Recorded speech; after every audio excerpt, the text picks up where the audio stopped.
नवीन सरकार स्थापन होण्याचे सगळ्यांना वेध लागलेत। अशातच महायुती सरकारच्या शपथविधी सोहळ्याचा मुहूर्त अखेर ठरलाय। 5 डिसेंबरला मुंबईतल्या आझाद मैदानावरती शपथविधी सोहळा पार पडणार आहे। मात्र मुहूर्त ठरला असला तरी मुख्यमंत्री कोण होणार याचा औपचारिक फैसला अजून तरी झालेला नाहीये। विधानसभा निवडणुकीचा निकाल लागून 8 दिवस उलटलेत।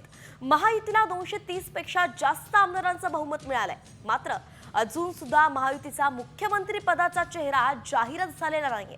महायुतीचा मुख्यमंत्री हा भाजपचाच असल्याचं जवळपास निश्चित आहे। मात्र त्याच्या नावावरती शिक्कामोर्तब काहीच झालेलं नाहीये आणि म्हणूनच कोण होणार महाराष्ट्राच्या सारीपाटाचा राजा हे अजूनही ठरण्याचं बाकी आहे, अजूनही लोकांच्या समोर येणं बाकी आहे।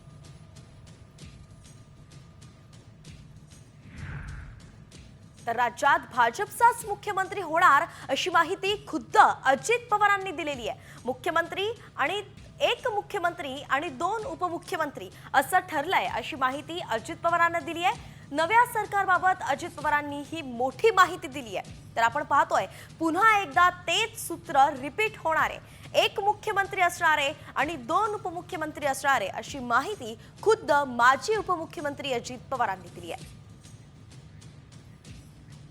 काय काढलं मुख्यमंत्री आता 132 जागा त्यांच्या आहेत तर साहजिकच मुख्यमंत्री त्यांचाच होणार ना। तुम्ही काळजी करू नका, ज्यावेळेस फायनल ठरेल ना त्याचं सगळं सांगितलं जाईल। कोण मुख्यमंत्री, कोण 2 उपमुख्यमंत्री, कोण कॅबिनेट मंत्री, कोण राज्यमंत्री, असं सगळे राज्यमंत्री पण आम्ही यामध्ये घ्यायची चर्चेमध्ये आमचं आहे।